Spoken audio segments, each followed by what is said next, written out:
Good morning students, मैं मनोज मिलना रहा आपकी लाइव क्लासेज यूट्यूब चैनल पर।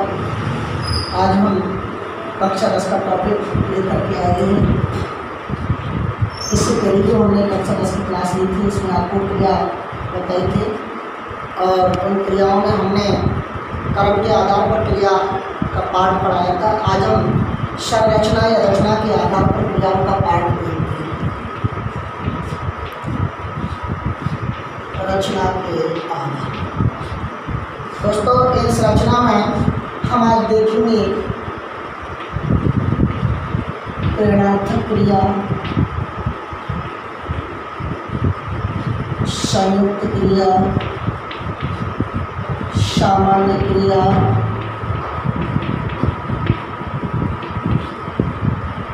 और तात्कालिक क्रिया,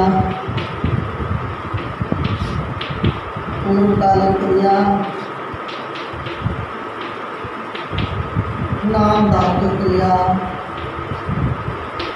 प्रदंत क्रिया आदि अनेक क्रियाओं के बारे में आज हम विस्तार से चर्चा करेंगे। बच्चों, हमने कल आपको बताया था कि कार्य का करना या होना जहाँ पाया जाता है वो क्रिया कहलाता है। कर्म के आधार पर हमने इसके दो प्रकार बताए थे, सकर्मक और अकर्मक। इस सकर्मक और अकर्मक में हमने ये कहा था कि जहाँ कर्म की प्रधानता होती है वो सकर्मक और जहाँ कर्म की प्रधानता नहीं होती वो अकर्मक होती है। सकर्मक क्रिया के पाठ बताए थे, अकर्मक क्रिया के लिए मैंने पाठ आपको बताए थे। आज इस पाठ को टॉपिक को अपन यहाँ समाप्त कर देंगे। सबसे पहले अपन बात करते हैं क्रिया संरचना के आधार पर, और वो क्रिया है सबसे पहले अपन की सबसे पहले क्रिया देखेंगे अपन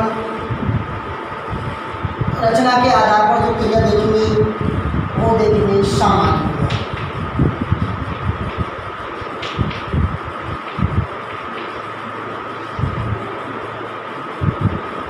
देखें सामान्य क्रिया एक वो रूप है जैसे अपन बोल देते हैं, इसके पीछे ना लगा पाएगा। क्या लगा पाएगा? ना लगा पाएगा। तो देखिए इसी परिभाषा में लिख देता हूं, जिस क्रिया के रूप से कल जो विशेष है उसका पता नहीं लगता हो, जिस क्रिया के रूप से कल विशेष का पता ना लगता हो वो सामान्य क्रिया कहलाती है। और इसके पीछे क्या लगा होता हो? ना। क्या लगा होता है? ना। जैसे रोना, पीना, सोना, खाना आदि। अब मैंने आपसे बोला कि सामान्य क्रिया मूल रूप से ऐसी क्रिया होती है जिसके पीछे क्या लगा होता है? ना, यानी कल विशेष का पता नहीं लगता। ये क्या कहलाती है? सामान्य। अब बात करते हैं दूसरी संयुक्त। एक ही क्रिया लिए चलते ना। पहले तो मैं थोड़ा सा कैसे इनकी क्रिया के बारे में आपको समझा दूँ, फिर आगे की क्रिया लेंगे। संयुक्त क्रिया दो या दो धातुओं से मिलकर बनी होती है। दो या दो धातुओं से मिलकर बनी हुई होती है। सामान्य क्रिया के रूप में ये जो संयुक्त क्रिया है दो धातुओं के रूप में मिलती है। जैसे खाना खा लिया, एक तो खा और लेना। तो संयुक्त तो धातुओं से मिलकर बनी है, इसलिए इसको क्या नाम दे दिया हमने? संयुक्त क्रिया। क्या नाम दे दिया? संयुक्त क्रिया। देखिए हम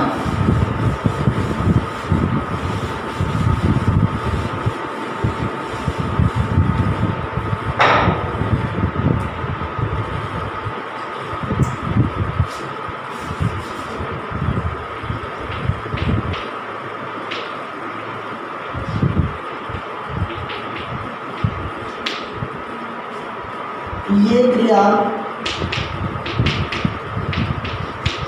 दो धातुओं के योग से बनती है।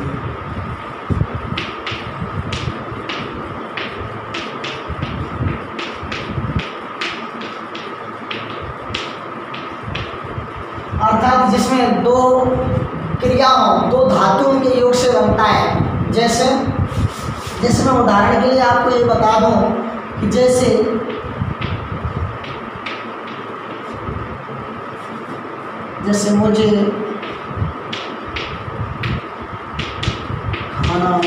खाने दो।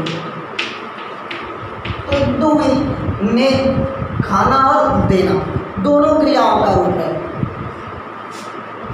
जैसे आ जाए वह चल फिर नहीं सकता,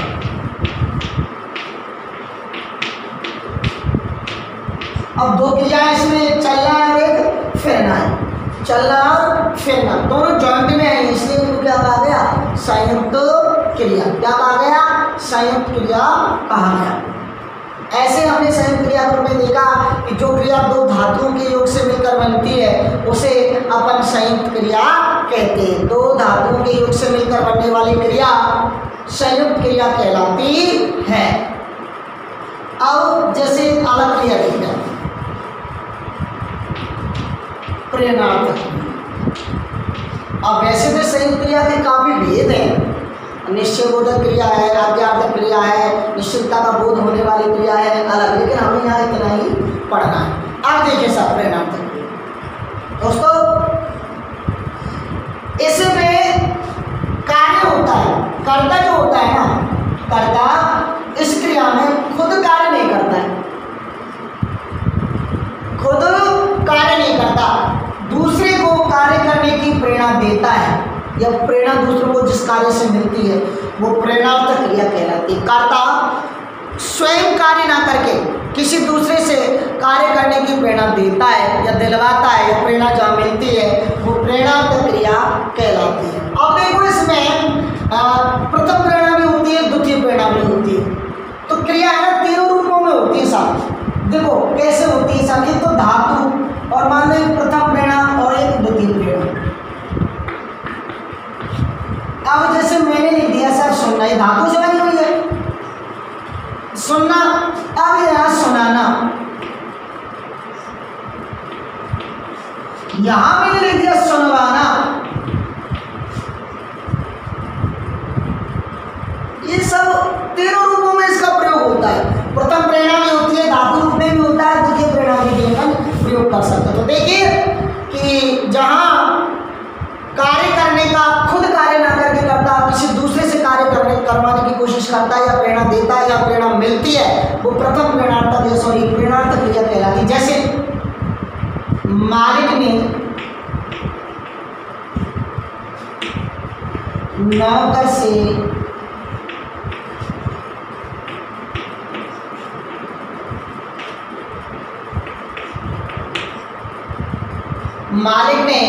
नौकर से कपड़े धुलवाए। अब देखो करता कौन? मालिक। किससे? नौकर से। क्या धुलवाए? कपड़े। कार्य खुद का था लेकिन यहाँ कार्य करने की प्रेरणा दूसरों को दिलवाई नौकर से।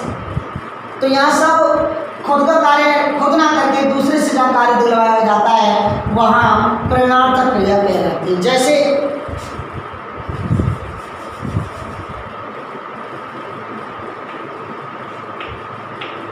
राम ने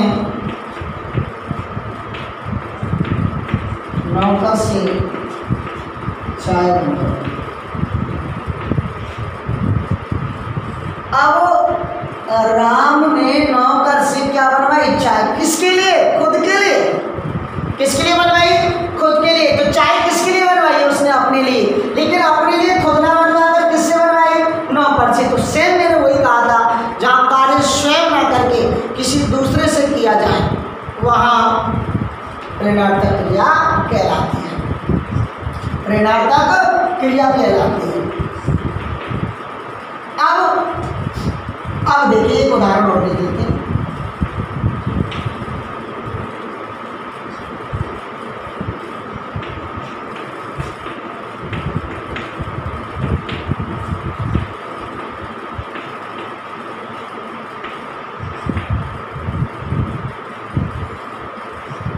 देखो माँ ने बच्चे को दाई से दूध पिलाया। दूध पिलाने का काम किसका था? माँ का, लेकिन खुद कार्य ना करके किससे करवाया? दाई से। तो ये सब क्या है? क्या है सब? माँ ने बच्चे को दाई से क्या पिलाया? दूध। तो ये सब क्या है? प्रेरणार्थक क्रिया। क्या है? प्रेरणार्थक क्रिया।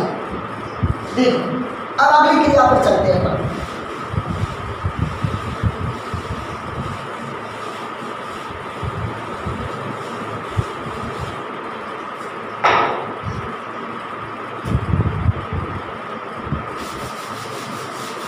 देखो साहब, नाम धातु क्रिया,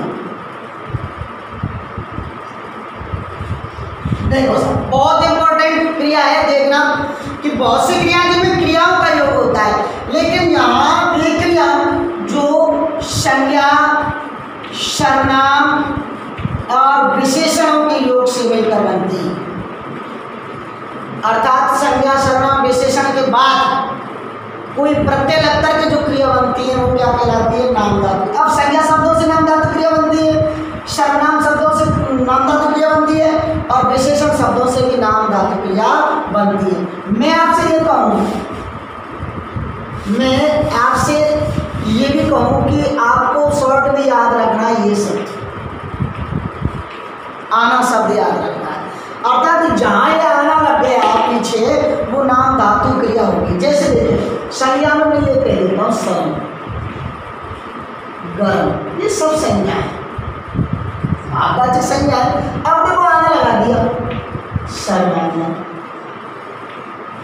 गरमाना, शर्माना और गरमाना, तो यहाँ आना प्रत्यय लगा संज्ञा शब्दों से। अब आप कौन से सर्वनाम शब्दों से, कैसे मैं कौन जैसे अपना, अपनाना, आना लग गया नहीं लगा?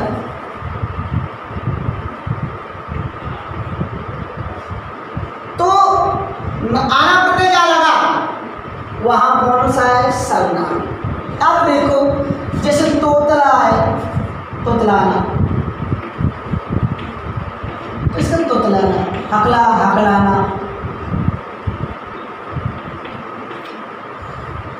तो जहां संज्ञा, सर्वनाम और विशेषण शब्दों के पीछे आना प्रत्यय लगकर के जो क्रिया बनती है वह नाम धातु क्रिया कहलाती है।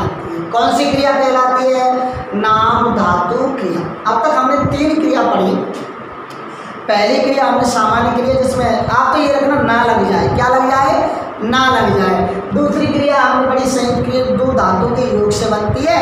और तीसरी पढ़ी थी हमने प्रेरणार्थ क्रिया, अर्थात जहाँ कर्ता स्वयं कार्य ना करके दूसरे से कार्य करवाता है, वहाँ क्या है? वैसा वो प्रेरणार्थ क्रिया है। और चौथी पढ़ी हमने नाम धातु क्रिया, जहाँ संज्ञा, सर्वनाम और विशेषण शब्दों से जो क्रिया बनती है, अर्थात यूँ कहें आना प्रत्यय लग करके जो क्रिया बनती है वो नाम धातु क्रिया कहलाती है। ठीक है, समझ में आ रहा है?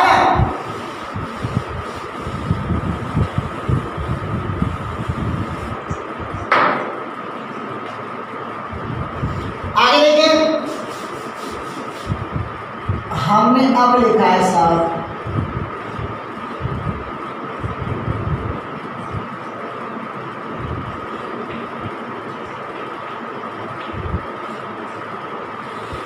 पूर्वकालिक क्रिया। देखो नाम से पूर्व से पहले काल में समय, पहले समय में होने वाली जो क्रिया है वो पूर्वकालिक क्रिया कहलाती है। देखते हैं इसके तरफ बहुत सारे रूप में। इस ये क्रिया जहाँ भी पाई जाएगी वहाँ वाक्य में 2 क्रियाओं का मेल होगा। क्या होगा? 2 क्रियाओं का मेल। तो मैं यूँ कहूँ कि पहली क्रिया समाप्त हो जाने के बाद ही दूसरी क्रिया स्टार्ट होती है, यानी दूसरी क्रिया जब स्टार्ट होगी तब होगी जब पहली क्रिया समाप्त हो जाएगी। अर्थात पहली क्रिया के समाप्त होने के बाद जहाँ दूसरी क्रिया का समावेश होता है वो पूर्वकालिक क्रिया होती है। देखिए कैसे? वह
होती है वो पूर्वकालिक क्रिया। बहुत सारे रूप में समझाने की कोशिश कर रहा हूँ मैं अपने। जहाँ कर प्रत्यय लग जाती है वह पूर्वकालिक क्रिया कहलाती है। उदाहरण देते हैं, देखिए वह खाना खाकर सो गया, वह खाना खाकर सो गया। अब देखो, अब सोया कब, सोया कब, वो कब सोया, वो जब सोया जब उसने खाना खा लिया। ये थोड़ी खाना खा रहा है और खाते खाते ही सो गया, अर्थात सोने की तैयारी उसने कब की, जब उसने पहले क्या कर लिया, खाना खा लिया। अर्थात खाना खा चुका है, वो खाना खा चुकने के बाद अब वो क्या कर रहा है, सो रहा है। तो सो कब रहा है, जब ये क्रिया खत्म हो चुकी है। तो मैंने कहा था पहली क्रिया जब खत्म होती है और उसके बाद दूसरी क्रिया स्टार्ट होती है, तो पहली क्रिया जो खत्म हुई समय से पहले, इसलिए इसको कहा गया पूर्वकालिक, यानी पूर्णकालिक क्रिया। यहाँ देखो, चोर सामान चुरा कर भाग गया, दूसरी क्रिया स्टार्ट हुई भागना। कब भागा वो, जब उसने चोर ने सामान चुरा लिया। ये थोड़ी है चोर सामान चुरा रहा है और भाग रहा है, नहीं जी, पहले उसने अपना सामान जो है चुरा लिया है, चुरा लिया ना, अपना काम कर लिया ना, कंप्लीट है ना, वो अपना काम करने के बाद अब वो भाग रहा है, अब वो भाग रहा है। तो चोर जो है सामान चुरा करके भाग गया। कब भागा, जब उसने अपना काम कर लिया। तो पहली क्रिया स्टार्ट कब हुई, दूसरी क्रिया स्टार्ट जब पहली क्रिया समाप्त हो गई। तो यहाँ कौन सी क्रिया है, चुराना, पूर्वकालिक क्रिया। देखो मैं दौड़कर भाग जाऊंगा, पहले मैं दौड़ूंगा, ठीक है, फिर भागूंगा। देखो पुजारी ने नहाकर पूजा की, बिना नहाए पूजा कर रहे हैं क्या, नहीं, ये थोड़ी नहा भी रहे हैं और पूजा भी कर रहे हैं, नहीं जी, पहले पुजारी ने ये काम किया, क्या काम की, नहाया है, क्या नहाया, उसके बाद उसने क्या की, पूजा की है। पूजा स्टार्ट की कब, जब वो नहा लिया। तो पुजारी ने नहा करके पूजा स्टार्ट की। तो पहला काम क्या था, पहला काम ये किया उसने कि वो नहा लिया, और नहाने के बाद उन्होंने क्या स्टार्ट की, पूजा स्टार्ट की। क्या स्टार्ट की, पूजा। तो यहाँ कौन सी क्रिया है दोस्तों, पूर्वकालिक क्रिया। कौन सी क्रिया, पूर्वकालिक क्रिया। अर्थात जहाँ दो क्रियाओं का योग होता है, ऐसे तो संयुक्त क्रिया में दो क्रियाओं का योग होता है, लेकिन दूसरी क्रिया जब स्टार्ट होती है जब पहली क्रिया समाप्त हो जाती है। तो पहली क्रिया जो समाप्त क्रिया होती है वो क्रिया कहलाती है पूर्वकालिक क्रिया। देखिए सर, एक क्रिया है जिसमें अपन अंतर नहीं कर पाते अधिकतर, तात्कालिक क्रिया। देखिए इसमें क्या है, अधिकतर इस क्रिया में तत्काल होने वाली क्रिया अर्थात समय का ध्यान रखना,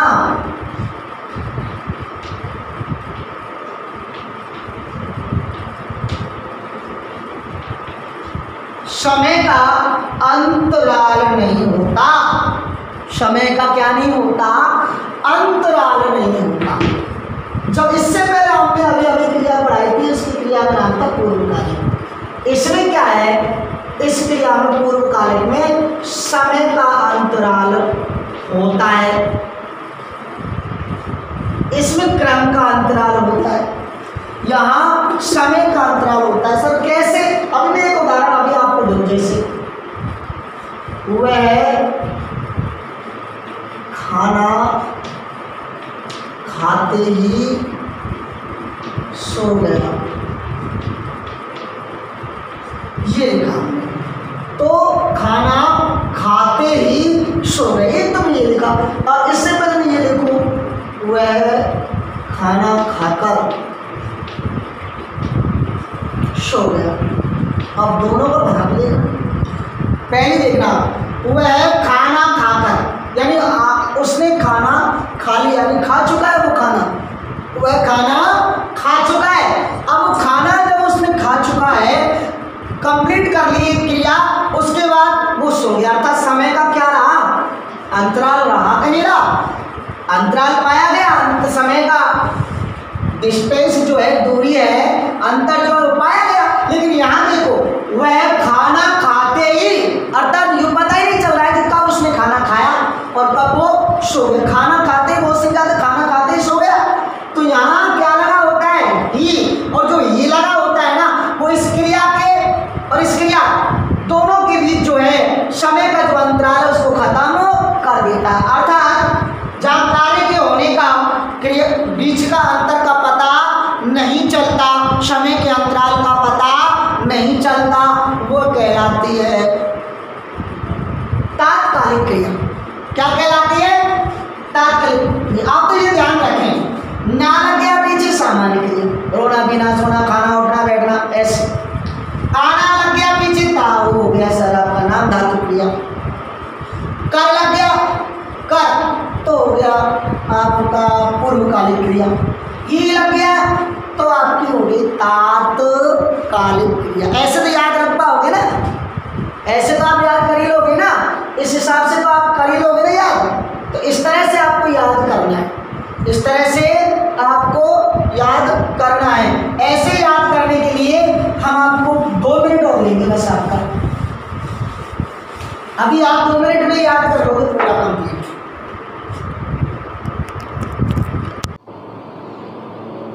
देखते हैं शुरू से, कर्म के आधार पर हमने बनाए थे सकर्मक और अकर्मक। ध्यान से सुन लेना दोबारा से।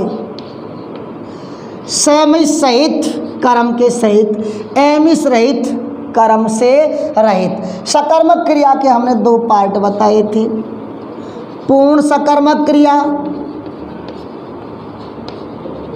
अपूर्ण सकर्मक क्रिया। अकर्मक क्रिया के 2 पार्ट बताए थे, पूर्ण अकर्मक क्रिया, अपूर्ण अकर्मक क्रिया।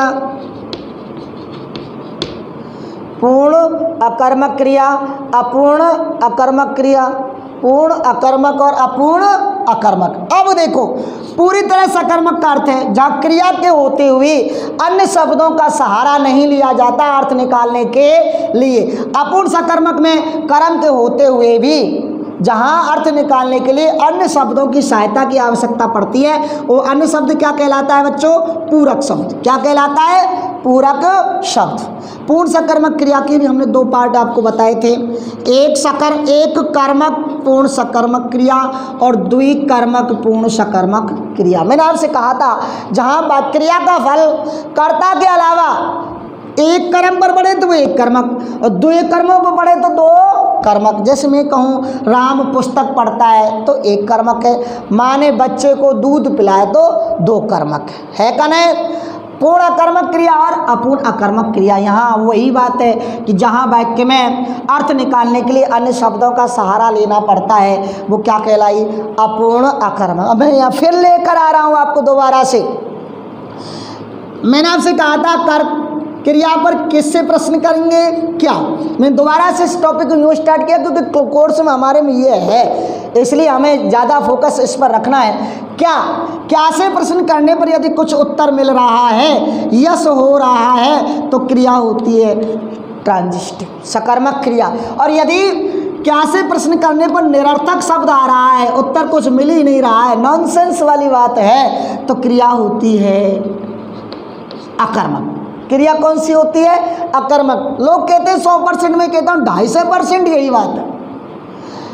अब कभी कभी ऐसा होता है कि हम लॉजिक रूप में सोचने लग जाते हैं कि जैसे मैंने कहा था कि राम खाता है, जैसे मैं लिख दूँ राम पढ़ता है।